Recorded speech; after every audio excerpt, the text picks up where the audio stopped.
नमस्कार, स्वागत है आपका बिहार समाचार में। चलिए जानते हैं आज की बिहार की अब तक की सबसे बड़ी और महत्वपूर्ण खबरों के बारे में। सभी खबरें आपके लिए काम की होने वाली है, पर इससे पहले अगर आप चैनल पर नए हैं तो चैनल को सब्सक्राइब कर लें और वीडियो को एक प्यारा सा लाइक अवश्य कर दीजिएगा। आपका एक लाइक करना ही हमारी मेहनत का फल होता है। तो चलिए शुरुआत करते हैं आज की पहली और बड़ी खबर से।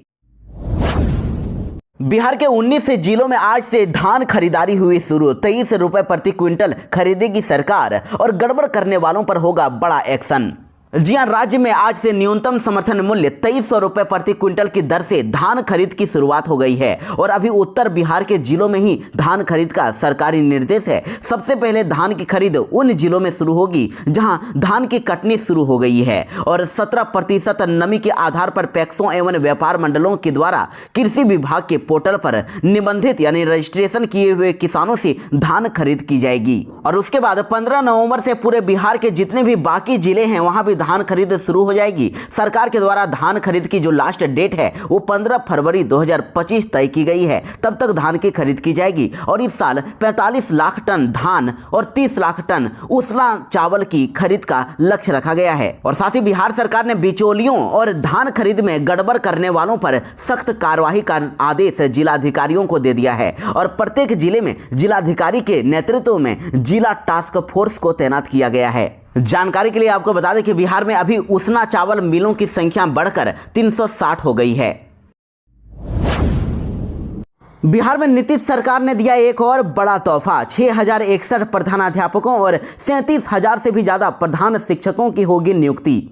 जी हां, बिहार में बम्पर बहाली होने वाली है। राज्य के सरकारी उच्च माध्यमिक विद्यालयों में 6061 प्रधान अध्यापकों एवं प्राथमिक विद्यालयों में 37,943 प्रधान शिक्षकों की नियुक्ति बहुत ही जल्द होगी। आपको बता दें कि सरकारी उच्च माध्यमिक के विद्यालयों में प्रधान अध्यापकों एवं प्राथमिक विद्यालयों में प्रधान शिक्षकों की नियुक्ति के लिए बिहार लोक सेवा आयोग के द्वारा ली गई परीक्षा के रिजल्ट बहुत ही जल्द घोषित किए जाएंगे और उम्मीद की जा रही है कि छठ पूजा के बाद बिहार लोक सेवा आयोग की ओर से प्रधान अध्यापक एवं प्रधान शिक्षक परीक्षा का रिजल्ट जारी कर दिया जाएगा। आपको बता दें कि राज्य के उच्च माध्यमिक विद्यालयों में प्रधान अध्यापकों की नियुक्ति के लिए बिहार लोक सेवा आयोग के गत में 28 जून को यह परीक्षा ली गई थी और उसके अगले दिन 29 जून प्राथमिक विद्यालयों में प्रधान शिक्षकों की नियुक्ति के लिए आयोग ने परीक्षा ली थी। तो इसका रिजल्ट बहुत ही जल्द अब घोषित होने वाला है और उसके बाद इनकी नियुक्ति हो जाएगी। लालू प्रसाद यादव के बाद अब नीतीश, रामविलास और सुशील मोदी को भारत रत्न देने की उठी मांग। पटना में लगाया गया पोस्टर।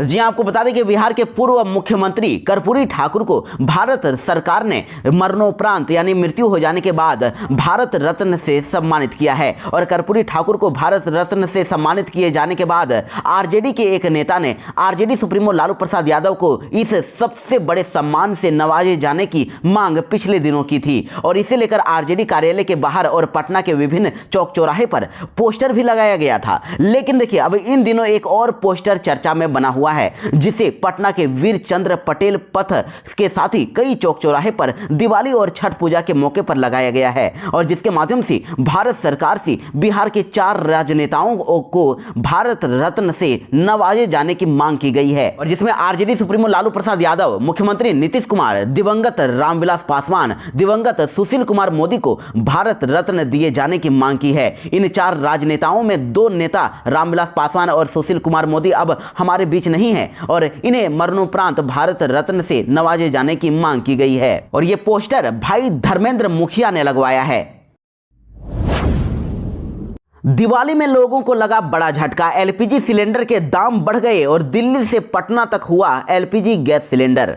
जी हां, दिवाली के बाद उपभोक्ताओं को महंगाई का बड़ा झटका लगा है। 1 नवंबर को कॉमर्शियल एलपीजी सिलेंडर के दाम में करीब 62 रुपए की बढ़ोतरी कर दी गई है और इंडियन ऑयल के द्वारा जारी ताजा रेट के मुताबिक दिल्ली में कॉमर्शियल एलपीजी सिलेंडर की कीमत 1802 रुपए हो गई है। वहीं कोलकाता में 19 किलो वाले एलपीजी गैस सिलेंडर के दाम 1911 रुपए 50 पैसे हो गए हैं और बाकी शहरों में भी एलपीजी गैस सिलेंडर के दाम बढ़ा दिए गए। इसी प्रकार बिहार की राजधानी पटना की बात करें तो यहाँ पर 14.2 किलो वाला इंडेन का एलपीजी गैस सिलेंडर 901 रुपए में मिल रहा है, जबकि 19 किलो वाला कॉमर्शियल सिलेंडर 2072 रुपए पर आ गया है। और गुजरात के अहमदाबाद में 19 किलो वाला नीला सिलेंडर अब केवल 1821 रुपए में मिलेगा, जबकि 14 किलो वाला घरेलू एलपीजी वाला गैस सिलेंडर 810 रुपए का मिलने वाला है।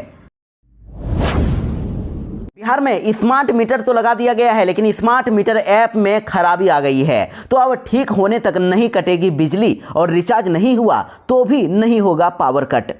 जी आपको बता दें कि राजधानी पटना के लाखों लोग बिहार बिजली स्मार्ट मीटर ऐप से पिछले 5 दिनों से परेशान हैं। स्मार्ट मीटर ऐप खुल नहीं रहा है, जिसके कारण ना तो उपभोक्ता रिचार्ज कर पा रहे हैं और ना ही बैलेंस चेक कर पा रहे हैं। तो उपभोक्ताओं को यह डर सताने लगा है कि रिचार्ज अगर नहीं हुआ तो उनकी बिजली कट सकती है। लेकिन देखिए, बिजली विभाग के अधिकारियों के अनुसार बिहार बिजली स्मार्ट मीटर ऐप को ठीक करने की कोशिश की जा रही है। जब तक ऐप ठीक नहीं होगा तब तक बैलेंस नहीं रहने पर भी बिजली नहीं कटेगी। हालांकि अब तक आधिकारिक रूप से बिजली विभाग की तरफ से कोई भी इस तरह की सूचना उपभोक्ताओं के लिए जारी नहीं की गई है।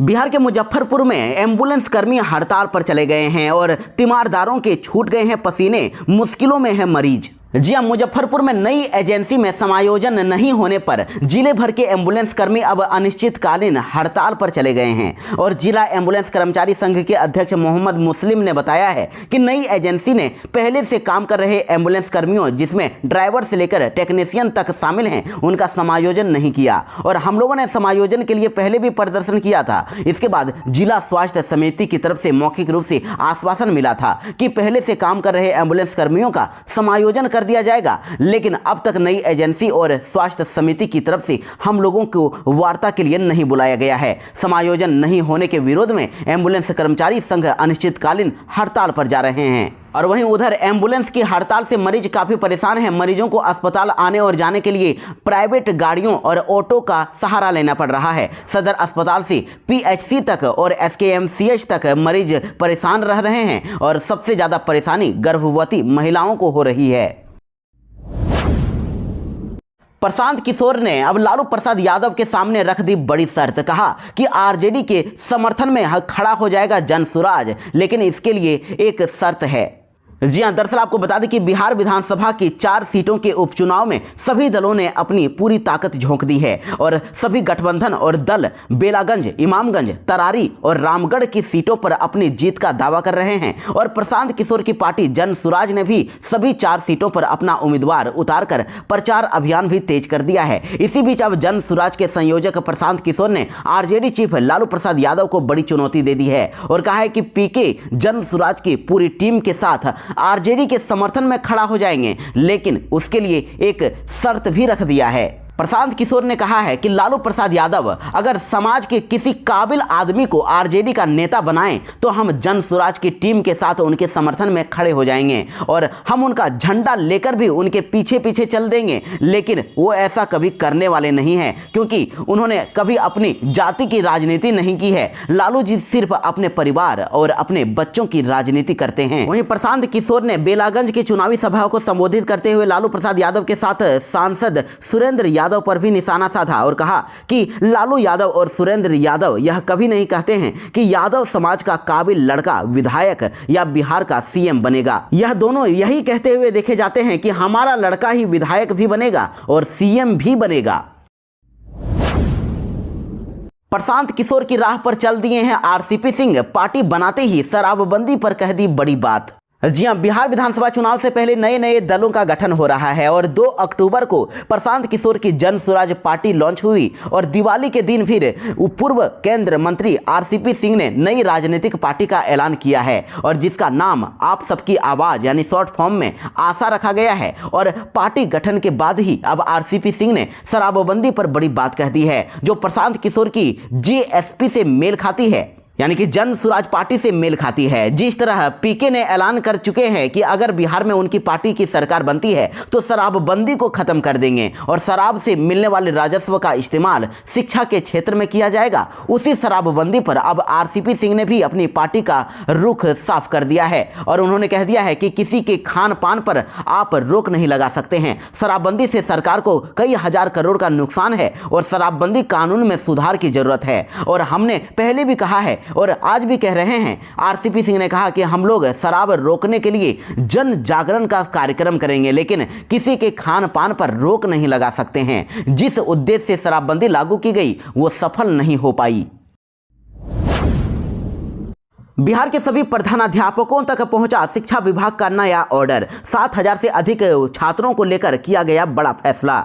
जी हां, दरअसल सारण जिले में करीब 7,318 छात्र छात्राओं का दो स्कूलों में नामांकन किया हुआ है। प्राइवेट और साथ ही सरकारी स्कूल में इन बच्चों का नाम लिखाया हुआ है और यह खुलासा ई शिक्षा कोष पर आधार अपडेट का काम पूरा होने के बाद हुआ है। जिले के 20 प्रखंडों में इन छात्रों का दो स्कूल में नामांकन होने की बात सामने आ रही है और जिले के कई लोग अपने बच्चों का प्राइवेट स्कूलों में पढ़ाई करा रहे हैं। यहाँ के 20 प्रखंड में 7,000 से अधिक ऐसे छात्र हैं जिनका सरकारी और साथ ही निजी दोनों स्कूलों में नामांकन है और ऐसे छात्रों को सरकारी स्कूल से अब नियमित योजनाओं का लाभ भी मिल रहा है। लेकिन शिक्षा विभाग की माने तो एक छात्र का मात्र एक ही स्कूल में, सरकारी हो या फिर प्राइवेट, एक ही स्कूल में एडमिशन हो सकता है। इसके लिए इस शिक्षा कोष पर छात्रों का प्रोफाइल तैयार किया गया है। इसलिए अब सारण जिले के सभी प्राथमिक, मध्य और माध्यमिक एवं उच्चतर माध्यमिक विद्यालयों के प्रधानाध्यापक एवं सभी प्रखंड शिक्षा पदाधिकारियों को पत्र भेजा गया है और उन्हें निर्देश दिया गया है कि अपने विद्यालय और प्रखंड में दोहरे नामांकित छात्र छात्राओं को किसी एक विद्यालय में दर्शाते हुए इस शिक्षा को पोर्टल पर अपडेट किया जाए। यानी कि एक छात्र का एक ही स्कूल में नामांकन होना चाहिए, किसी एक स्कूल में उनका नाम काट दिया जाएगा। पप्पू यादव पर बृजभूषण शरण सिंह ने किया बड़ा हमला और कहा कि बहुत बड़े बाहुबली हैं, 3 से 4 क्विंटल वजन है उनका, अगर बेकार बात बोली हैं तो फिर अब झेलो।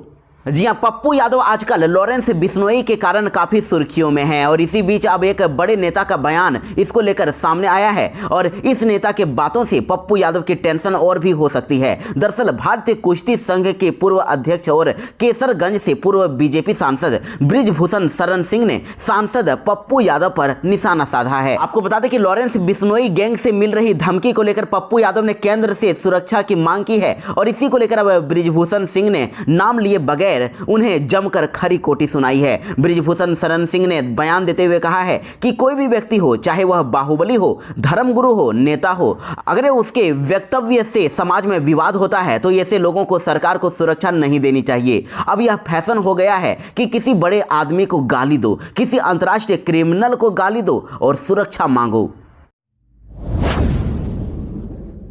आरसीपी सिंह के द्वारा पार्टी बनाई गई तो अब जेडीयू पार्टी अब हमलावर हो गई है और कहा कि फ्यूज बल्ब हैं, उनका कुछ नहीं हो सकता। जी हां, नीतीश कुमार की पार्टी जेडीयू के पूर्व राष्ट्रीय अध्यक्ष और नरेंद्र मोदी सरकार में मंत्री रहे रामचंद्र प्रसाद सिंह यानी आरसीपी सिंह ने बीजेपी से अलग होकर अपनी नई पार्टी बना ली है और दिवाली के मौके पर उन्होंने एक पार्टी के साथ उन्होंने अपने सियासी पारी का ऐलान कर दिया है। उनकी पार्टी का नाम है आप सबकी आवाज यानी कि आशा और इस पर बिहार में सियासत भी अब तेज हो गई है। जेडीयू के प्रवक्ता अरविंद निषाद ने आरसीपी सिंह को फ्यूज बल्ब बता दिया है। लेकिन आपको याद होगा कि आरसीपी सिंह कभी नीतीश कुमार के सबसे करीबी जेडीयू नेता थे, लेकिन उन्हीं की पार्टी के प्रवक्ता आज आरसीपी सिंह पर हमलावर हैं। नई पार्टी बनाने पर जेडीयू के प्रवक्ता अरविंद निषाद ने कहा है कि आरसीपी सिंह अब बेकार हो गए हैं, उनकी स्थिति फ्यूज बल्ब वाली हो गई है जिसे कोई इस्तेमाल भी नहीं करता। नीतीश आवास पर हुई एनडीए बैठक को तेजस्वी यादव ने बताया दिखावा और साथ ही आरसीपी सिंह पर भी बोली बड़ी बात। जी हां, बिहार विधानसभा चुनाव होने वाले हैं और इसी बीच अब मुख्यमंत्री नीतीश कुमार के आवास पर एनडीए की एक बड़ी बैठक हुई है जिसमें टारगेट 220 सेट किया गया है और मुख्यमंत्री नीतीश कुमार ने सभी सहयोगियों दलों से मिलकर चुनाव लड़ने की बात कही है। वहीं इस बैठक पर नेता प्रतिपक्ष तेजस्वी यादव की भी प्रतिक्रिया सामने आई है। तेजस्वी यादव ने कहा है कि बैठकें करने दीजिए, ये सब दिखावा है। वहीं इधर आरसीपी सिंह की नई पार्टी गठन पर भी तेजस्वी यादव ने रिएक्शन दिया है। तेजस्वी यादव ने कहा है कि अच्छी बात है, लोकतंत्र में सबको पार्टी बनाने का अधिकार है, हमारी शुभकामनाएं हैं। दिवाली की रात को मुजफ्फरपुर में 18 घर जल गए। बेगूसराय में आग बुझाने से पहले दमकल का पानी खत्म हो गया। मुजफ्फरपुर में पटाखा जलाने में 60 लोग झुलस गए।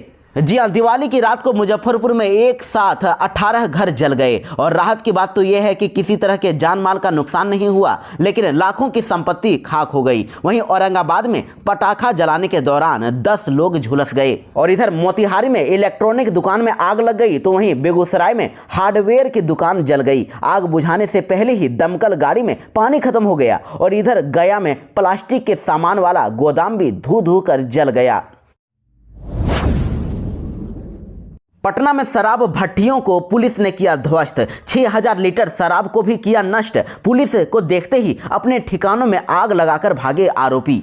जी हां, बिहार में अभी अवैध शराब के खिलाफ पुलिस लगातार अभियान चला रही है और पटना से सटे बिहटा सोन के तटीय इलाकों में अवैध रूप से चल रहे भट्टियों को पुलिस ने ध्वस्त किया है। हालांकि छापेमारी के दौरान शराब माफिया और कारोबारी मौके से फरार हो गए। दरअसल बिहटा थाना क्षेत्र के सोन के किनारे अवैध रूप से शराब का कारोबार चलता है। पुलिस लगातार कार्रवाई करती है और इसके बावजूद भी शराब माफिया बाज नहीं आ रहे हैं। इस मामले में बिहटा थानाध्यक्ष राजकुमार पांडे ने बताया है कि पुलिस को सूचना मिली कि बिहटा के सोन नदी के किनारे अवैध रूप से शराब का कारोबार और निर्माण हो रहा है। तो सूचना के आधार पर पुलिस की टीम छापेमारी करने के लिए पहुंची और मौके से लगभग 6000 लीटर देसी शराब को नष्ट किया गया। हालांकि पुलिस को देखते ही शराब माफिया अपने ठिकानों पर आग लगा दिए और पुलिस की टीम ने सभी शराब भट्टियों को ध्वस्त कर दिया और इधर शराब को नष्ट कर दिया गया है।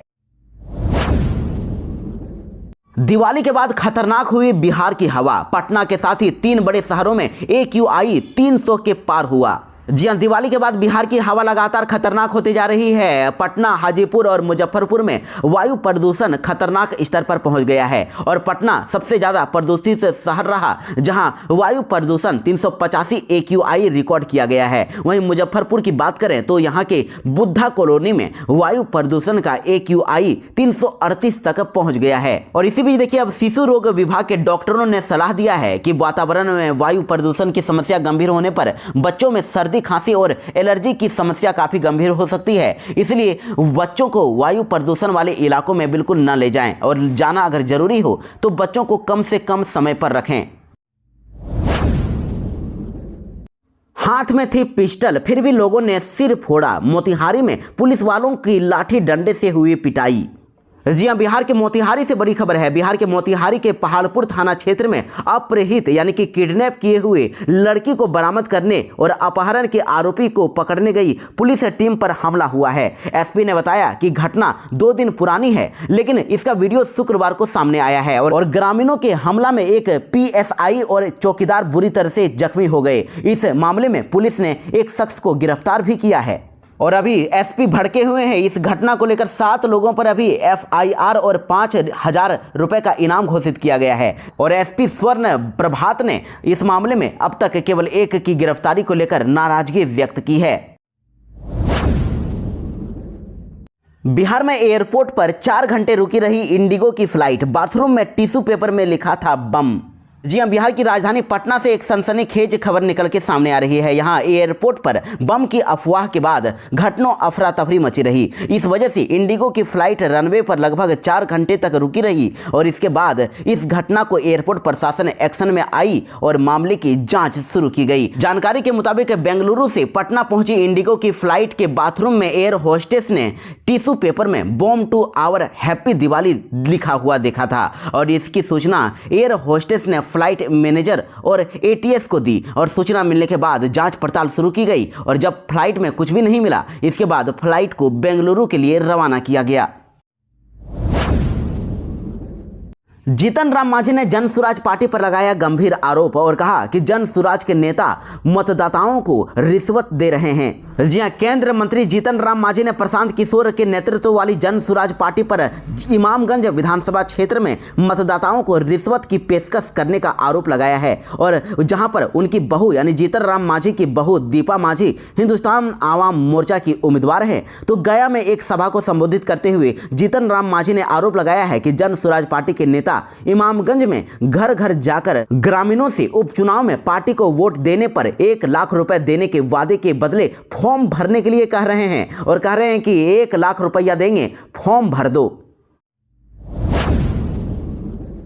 जन सुराज प्रत्याशी के फर्जी डॉक्टर होने के आरोप पर प्रशांत किशोर ने विपक्ष को घेरा और सरकार को किया चैलेंज। जी हां, बिहार में 4 विधानसभा सीटों पर उपचुनाव हो रहा है और इनमें गया जिले की 2 सीट है। तो जन सुराज पार्टी ने सभी 4 सीटों पर अपने प्रत्याशी उतार दिए हैं और इधर इमामगंज में उनकी पार्टी ने जितेंद्र पासवान को उम्मीदवार बनाया है और जितेंद्र पासवान इंटर पास हैं और वो खुद को डॉक्टर बताते हैं। तो विपक्ष इसे मुद्दा बना रहा है और गया में उपचुनाव में प्रचार को लेकर प्रशांत किशोर कैंप किए हुए हैं। तो शुक्रवार 1 नवंबर को उन्होंने एक निजी होटल में चुनाव प्रेस कॉन्फ्रेंस की और उम्मीदवार पर उठ रहे सवालों का जवाब दे दिया है। प्रशांत किशोर ने कहा कि जन स्वराज पार्टी कभी भी गलत लोगों को अपना उम्मीदवार नहीं बनाएगा। उन्होंने कहा कि इमामगंज के उम्मीदवार जितेंद्र पासवान को वहां के लोग डॉक्टर साहब कहकर बुलाते हैं। सब जानते हैं कि पिछले 35 सालों में लालू और नीतीश की राज में बिहार की स्वास्थ्य व्यवस्था पूरी तरह से चरमरा गई है। गांवों में जो भी स्वास्थ्य सेवाएं उपलब्ध हैं वो उन्हीं मेडिकल प्रैक्टिशनरों के बल पर चल रही है। और जितेंद्र पासवान को मैं डॉक्टर नहीं कह रहा हूं, बल्कि इमामगंज की जनता उन्हें डॉक्टर साहब कहती है। वैसे आपको यह भी बता दें कि प्रशांत किशोर ने वन नेशन वन इलेक्शन पर भी बड़ा बयान दिया, कहा कि यह देश हित में है और इसे भाजपा सही नीयत से लागू करें। पटाखा जलाने के विवाद में चली ताबड़तोड़ गोलियां, एक की हुई मौत। जी हां, बिहार के शेखपुरा से बड़ी खबर है। शेखपुरा से एक पटाखा जलाने को लेकर हुए विवाद में एक व्यक्ति की मौत हो गई है, जबकि एक महिला जख्मी हो गई है। दोनों तरफ से गोलीबारी में यह घटना हुई है और यह घटना गुरुवार की रात 9 बजे सदर प्रखंड के सिरारी थाना के महसार गांव में घटी है। मृतक की पहचान 45 वर्षीय शिवशंकर महतो के रूप में की गई है। बिहार के मुजफ्फरपुर से बड़ी खबर है। आरजेडी विधायक की गाड़ी ने छात्रा को उड़ा दिया और युवक को सड़क पर तड़पता छोड़ भाग गए। जी हां, मुजफ्फरपुर में आरजेडी विधायक और पूर्व मंत्री इसराइल मंसूरी की गाड़ी ने बाइक सवार छात्र को उड़ा दिया है और हादसे के बाद ड्राइवर गाड़ी लेकर फरार हो गया। घायल युवक को इलाज के लिए सदर अस्पताल में भर्ती करा दिया गया है। और आपको जानकर हैरानी होगी कि जब आरजेडी विधायक से परिजनों ने फोन पर बात की तो विधायक ने कहा है कि इलाज में जो भी खर्चा आएगा दे दिया जाएगा। घटना सदर थाना क्षेत्र के भगवानपुर में बैंक ऑफ इंडिया शाखा के पास की है और बताया जा रहा है कि गार्ड और ड्राइवर उसे सड़क पर तड़पता छोड़कर ही भाग गए थे। वहीं पूरे मामले पर बिहार सरकार के पूर्व मंत्री सह कांटी के आरजेडी विधायक इसराइल मंसूरी ने कहा है कि वो गाड़ी में मौजूद नहीं थे। घटना हुई है, जो भी इलाज का खर्चा होगा वह उपलब्ध कराया जाएगा।